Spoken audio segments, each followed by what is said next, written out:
Holy. Yeah. Have you ever encountered something so rare that it seems straight out of a movie? Imagine a routine traffic stop turning into a jaw-dropping moment. How do these unbelievable discoveries happen? Get ready to see some of the most shocking finds in police history. So you saw her in the position that she's currently in now? Yes, sir. So why did you tell us that mom wasn't there? On May 5th, 2023, a woman called the police, worried because she hadn't heard from her sister in days. Officers went to check on her and found something strange.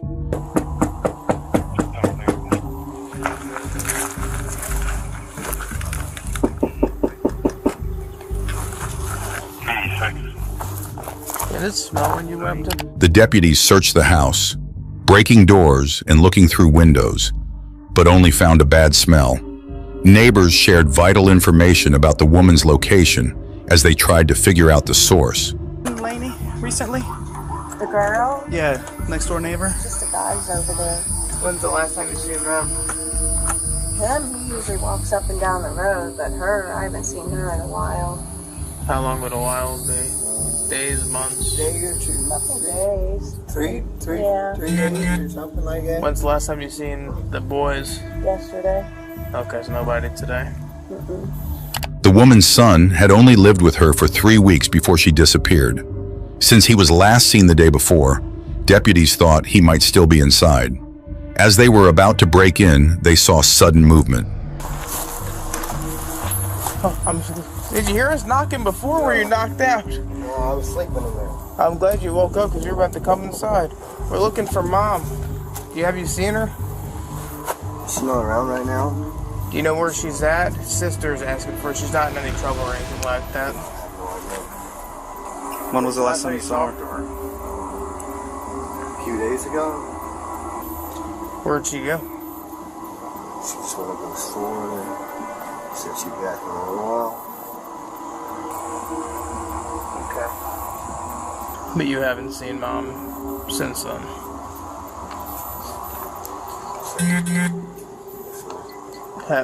The son, in his 30s, finally came out but wasn't much help, claiming he hadn't seen or spoken to her in days. The cops found him suspicious. He avoided eye contact and seemed nervous, especially when they mentioned searching the house. Let her be or anything. Just went inside to make sure she's not in there. It's on my house. Huh? I can't tell you no. Okay. It's not my business. But you stay here and it's your mom's house? Listen, And we're looking for mom, so we just want to make sure mom's not stowed away in a closet or something. Dad didn't come back and retaliate for getting arrested or something like that. The guy kept touching his nose, scratching his beard, and sipping water, clear signs he was nervous. The cops noticed and pushed harder to search the house. He agreed, but then did something unexpected. He locked the door behind him like he was trying to keep the cops out. just lead us through. Yeah. Oh, Do you have a key? wow. Why would you lock the door behind you? No, I just usually do that. So how do you get in? I don't know. How about this other little door that's over here? It's just barricaded up. With what? Garbage can and some stuff. So how do you get in the house when I just lock the door? Because I feel like you're with me. What the hell? What's the I'm deal? not trying to talk with you, you're saying. You understand how this looks, right? That's right. So how do you get in the house since you locked the door? I'm probably sleep in the tent or... Are you not supposed to be in the house? Is that why you locked the door? Yes, sir. All right, that's fine. We're not worried about that. We just want to make sure. Right now is finding mom. That's it. Which made him look even more suspicious. They got cautious and negotiated with him for the woman's safety. Eventually, he opened another door. One cop searched the house while the other stayed with him, and then he did something unexpected. So are you sure mom's not in there? I don't know. Stayed in my room, stayed in my living room. We're already in, so we're gonna find out. So I understand, friend. So you're gonna tell me you didn't know mom was in there? Absolutely. Stand up for me, because now they got a whole bigger issue. Call 400 and have them come out here. Before the cop went in, He noticed a bad smell. Inside, he found the woman's body in her room. The odor showed she'd been there for days. Her in the position that she's currently in now. Yes, sir. So why did you tell us that mom wasn't there? Hey, Yes. you know better than me. I wasn't the one that did it, so. Yes, sir. Because I smelt her before you ever even came outside, and you're telling me mom's not in there, and you know damn well that she was in there, Yes, sir. and you're lying to me. So why wouldn't you just tell us the truth? We told you from the beginning we weren't there for you. We just wanted to make sure mom was good. Yeah. That's all. So what prompted you to lie to us? Sorry, door. The guy confessed he hadn't told the coroner his mom had passed away. We're still waiting to find out how she died until they test for drugs. If you think drugs are the only thing cops find sometimes, you haven't heard about the fantastic case of Michael Mitchell. About the guy that gave him permission to use the car. His mama reported him missing. Michael Robin. I popped the trunk. Saw there's a dead body in the trunk. On a typical afternoon, July 29th, 2020, a Louisiana cop pulled over a Chevrolet Camaro for speeding, 73 miles per hour in a 55 miles per hour zone. He had no idea of the shocking and disturbing find he was about to uncover. Hey, step back here with me, man. How are you? Hey, good afternoon. I'm Trooper Nielsen, Louisiana State Police. The reason why I stopped you was for speeding. You know how fast you're going? No, sir. 73 and a 55, so it's 18 over the limit. Do you have your driver's license? No, sir. Do you have a driver's license? No, sir. And why are you driving? I was just Okay. going home. Do you have any weapons on you? No, sir. It's okay. I was just asking. What's your name, man? Michael Michael what? Mitchell. This is Michael Mitchell Jr., an 18-year-old who first looks like a regular teen. But as we'll find out, he's hiding something much darker. Michael tells the officer the car belongs to his older brother. Is anybody with you? No, sir. It's just me. You have insurance? All right, show me your insurance. Whose car is this, man? Your big brother's? But the officer isn't convinced. He notices Michael's nervousness, avoiding eye contact, slow responses, and hugging himself. Things get worse when the officer smells marijuana as soon as Michael opens the car, raising his suspicions even more. Do you have an ID? You have any ID? Is there any weed in the car, man? Don't stop. Step here. When asked for his ID, Michael avoids eye contact and pretends not to hear the officer while searching for his insurance papers. That's when the officer confronts him. Step out here. Step up here. Is there any weed in the car?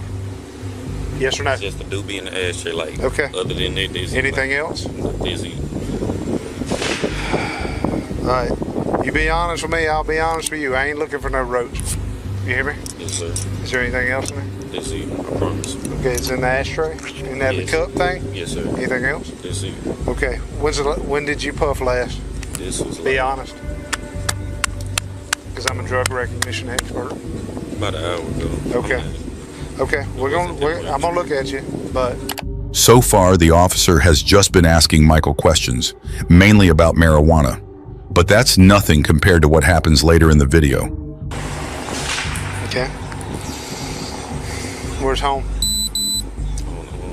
What's your address? No, stop. Come here. Where do you live? It's easy. It's easy to answer this. Where do you live? You don't know how to drive to your house? I was coming from there. When Michael can't provide his address, the officer senses something's wrong. Soon after, he asks Michael for permission to search the car for marijuana. Take a look in your car. It's yes or no? Yes, sir. Yes, Okay. right Okay. there, sir. All right. Michael signed his ticket to prison and let the officer search his car. If we stop here, we can see 3 bullet holes on the side of the car. The officer notices this right away and brings it up with Michael. When did all this happen? When did all that happen? That happened. When? My brother, he said it. How long happened, ago? Days? like, yeah. That was, Okay. Come back. Just leave this here. Come back here. Just stay right here in front of my car. Unable to explain the bullet holes, Michael is told to stand by the officer's car. If you look closely, you'll see he raises his hands as if he's being arrested, then quickly lowers them. The officer misses this, but it's a clear sign of Michael's extreme anxiety. The officer then calls the police station to check if the car's registration has been linked to recent incidents. I'm a mile north on LA 17 over here north of Winsboro, on just north of LA 4, and I got this car speeding 73 and a 55. It's a black and orange Camaro. All right, the guy's name is Michael Mitchell. He's 18 years old. Got no driver's license, and the car, it's a black and orange Camaro. Comes back to a Chandra Henderson off Barrington Drive in Monroe. Yeah. And it's got like 3 bullet holes in the left side of it. In that Camaro, that little triangle window right behind the driver door. Yeah. And right in the door jamb, there's a round, and there's like 2 right behind that. And he said he thinks his brother said his car was in something 2 nights ago. Now he says he lives in Winsboro, but he's got a Richwood address, and the car comes back out of Monroe, and he's got this he's got a GPS thing put in, but he don't even know the address, so he's lying about a bunch of junk. So I was just gonna check y'all aren't working anything up. Yeah. Hey, Okay. His family in Monroe is looking for him. They sent me out here to Okay. All right. Well, I got somebody pulling up behind me, Scooter. All right. Thank you. Bye. Hey, now. Who are you? I'm Anthony Robin. They done scared me to death. Well, how are y'all here? Cause my people from Monroe, that's them on the phone. What do you mean they were looking for him? They looking for him. The car missing. Hey. Okay. Give me the phone. Despite all this, the officer had no solid reason to arrest him. That's when something truly incredible happens. Out of nowhere, an older man yells at the officer, saying Michael's family is searching for him in Monroe. He was on the phone with someone who wanted to find Michael Robinson, the car's owner, who had been missing for days and whose mom was frantic. The officer then confronts Michael again, explaining who he is and why he has Michael's car. You got plaits in your head? No, sir. Okay. Where do you live? Be honest to me. Monroe? Yes, sir. Richwood? Yes, You don't live in Winsboro? No, sir. Why would you try to bluff me on that? Why would you lie to me on that? Because I already knew that before this guy said something. What's up? Talk to me. You better stop lying to me right now, or you're going to be in jail. I'm just going to my sister's out To your sister's? So when I kept asking you where you live, you don't even know because this ain't even your house. When the officer confronts Michael, his face and body language show extreme nervousness. He tries to be more respectful, even calling the officer sir, but it doesn't help since the officer knows he's lying. Who took the car? Who took that car from whoever it belonged to? He gave me permission for the car. Michael Robinson gave you permission to drive this car? Yes, sir. Who gave him permission? This is for The story has completely changed. Michael's car is not his brother's. Since Michael went missing days ago and never gave permission for the car's use, he's now the main suspect in a possible murder. The officer calls the person who was searching for Michael to see if the vehicle was reported stolen or missing, then tries the Monroe Police Department again, but finds no answers. Finally, he makes one more call and is told to let Michael go due to lack of evidence. Evidently, I mean, he got the 3 bullet holes in it, and the boy's been reported missing. Do we need to do anything specific with the car? Like, do we need to...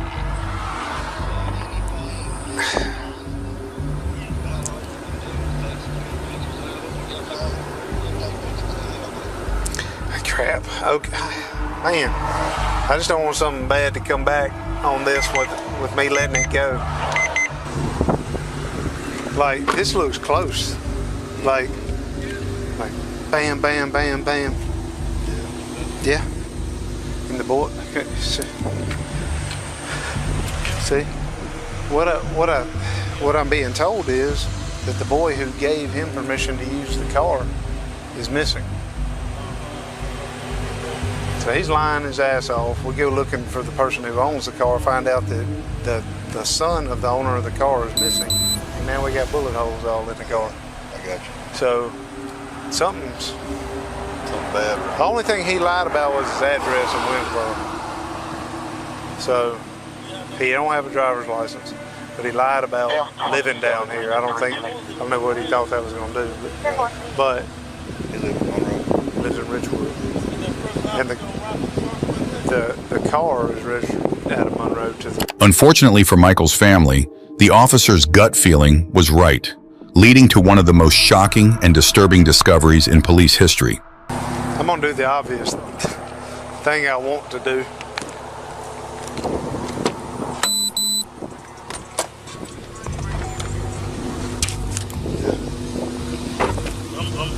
Hey. Yep. Put your hands up. Put your hands up. Put your hands up. When the officer opens the trunk, he discovers the dead body of 23-year-old Michael Robinson Jr., who had been there the whole time. The officer finds this out just before leaving and quickly realizes Michael is now the main murder suspect and arrests him on the spot. Put your hand behind your back. Put your hands behind your back. Don't move. Do you understand? Don't move. You have the right to remain silent. Anything you say may be used against you in the court of law. You have a right to an attorney. Have one present during any questioning. At any time, you can choose not to make any statements or answer any questions. You understand? If you cannot afford an attorney, one will be appointed to represent you by the court. Do you understand? Do you understand? Who is that? Who is that? Who is who? That's Mike. That's Mike. How did Mike get there?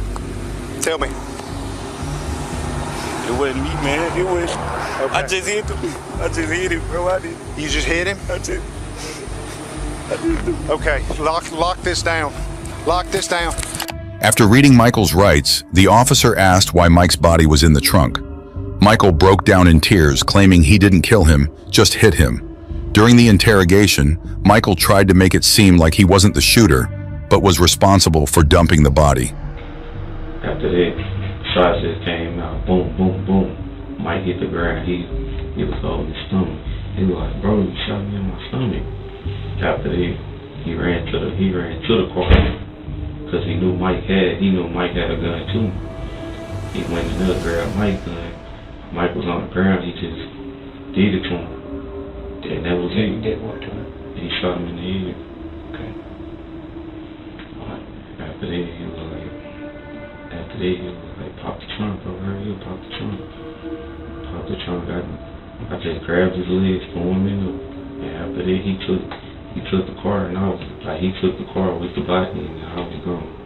I was at home. Michael tried to blame his friend Cameron, with whom he supposedly had issues. But after more questioning, Michael breaks down and admits to the shooting. I turned around, I shot him. And I need to stop shooting till the bullets ran out. Where did you come up with Cameron? You don't like him, or he jacked me for some money. He jacked me for a large amount of money a while back. Like, that's it. But yeah, it was he at gunpoint, but So Cameron robbed you one time. Yeah, he at robbed. gunpoint. All right, so let's talk about something easier. Cameron was let go while Michael pleaded guilty to manslaughter and got a 25-year sentence with hard labor. But if you think the fantastic discovery ends here, you don't know the story of Stephen Cox and Scott Green. On April 17, 2019, Arkansas State Trooper Christopher Short pulled over an SUV with Stephen Cox and Scott Green inside, thinking they were tailgating a black pickup. He had no idea he was about to make the most significant discovery of his career. Hey, I done. Trooper Short, thank police. We just stopped you back. He's following that vehicle in front of that truck a little bit closer when he was exiting right there. So I'll give you some more space. You got the driver's license? Sure. Right here, come back with me. Have a seat real quick and I'll get you in just a second, okay? Yeah, just come on back with me. Yeah, come back here with me. Trooper Short saw the two men were nervous and told them he wasn't giving a ticket. When asked what they did, Green said they worked in fugitive recovery. Short also saw that the car was a rental and asked for the papers. He then took Green back to his patrol car and spoke to both men separately to see if their stories matched. How long ago was that there for? Like 3 days. What's the guy's name you going after? Well, there's actually, there was two guys that were going after this guy, Derek Colombo. Oh, bad guy. He's a piece of work, man. Really? Like a stalker, like guys burning down like his ex-girlfriend's door, like all kinds of just bad. Wow. Crazy. Sounds like it. Plenty of those people around. I got buddies that are in the bail business around here and stuff. They chase people all over the place. Oh, yeah? Yeah. Yeah, I've actually spent quite a bit of time back here, like in Arkansas and Oklahoma. When I was younger, yeah. I've been to school at Markhoma, in Tahlequah. Oh, yeah? Yeah. So, when I was in high school. What's the name of it? Markhoma. It's no longer, though. I was going to say, I went to Northeastern State up there in Tahlequah. Oh, no kidding, really? Yeah, I got my degree up there. Wow. For anything or nothing like that? Like 20 years ago, I was in trouble because my friend let me use a car and actually I got joyriding, but that was like 20 years ago. Was it? Okay. Yeah. 17 years ago. 23. I got you out of California, wasn't right?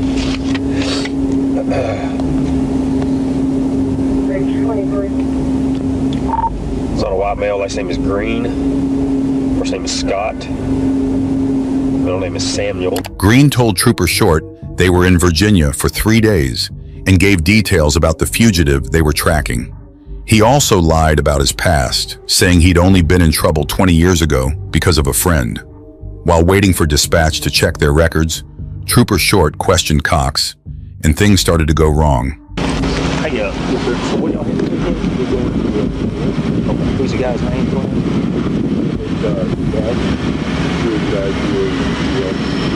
It's supposed to be there until last time.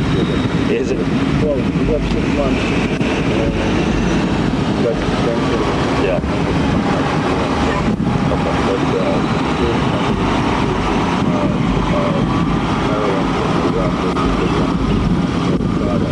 Yeah. How long are you going to stay out there for? How long are you going to stay for? We're going to go and check a couple of questions. Go back home. Come right back? How y'all get back? This is a one-way? Yeah, we're going to fly back. Oh, y'all? Okay. Because if we there, then we'll take over from that. I see. So y'all just got to find it? Yeah, we're not going to, it's not like we're going to take it some kind of plane. Oh. You ever been in trouble for anything like that? I hit a DUI in 2007. Most people have, so. Alright, man, hang tight, okay? Cox's story didn't add up with Green's. He said they'd been in Virginia for just 1 day and didn't remember the fugitive's name. Cox did admit to a DUI, but neither mentioned a past drug charge. After getting their consent, Trooper Short searched the vehicle and found something that would become the biggest shock of his career. I don't care, no. Why not? I'll have you guys just jump out and just stand up in front of your vehicle there, and I'll get you out here shortly.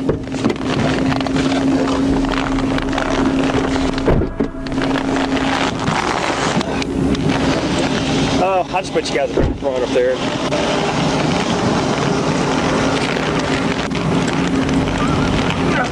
Yeah, y'all just, he's going to search you guys' vehicle real quick, and I'll get you guys out here in just a second, okay? Yeah, y'all can just hang right up there if you want. Oh, yeah.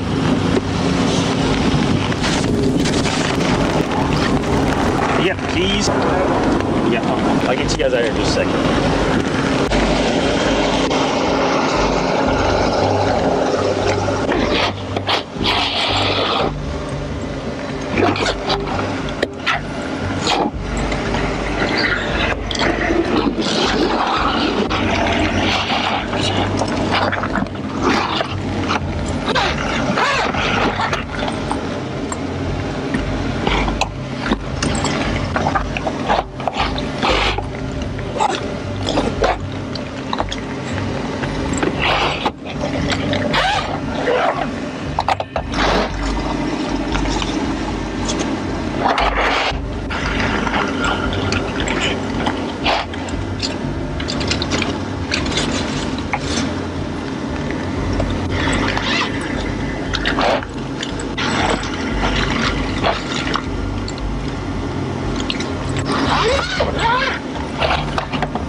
To his shock, Trooper Short discovered about 17 kilograms of cocaine in the trunk, hidden in the spare tire compartment.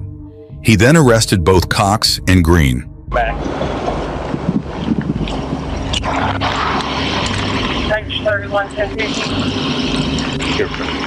As Green was being read his Miranda rights, he asked, "What for?" When Short showed him the drugs, Green pretended not to know what they were. Hey, you have the right to remain silent. Anything you say can get you in the court of law. You have the right to have an attorney for a question. If you can't afford one will be appointed to you at no cost. Okay, you're not entitled to stop answering questions. Why are you asking me? I don't know what that is. Make a mix. I don't. Hey man, I've been doing this a long time, okay? I mean, that's what's in there? Is that in there, man? I've been doing this a long time. I don't know what's in there. This ain't my first rodeo. I don't know what's in there. Okay. Let me ask you this. It's something that's going to hurt me. I don't know what that is, honestly. I don't. Go ahead.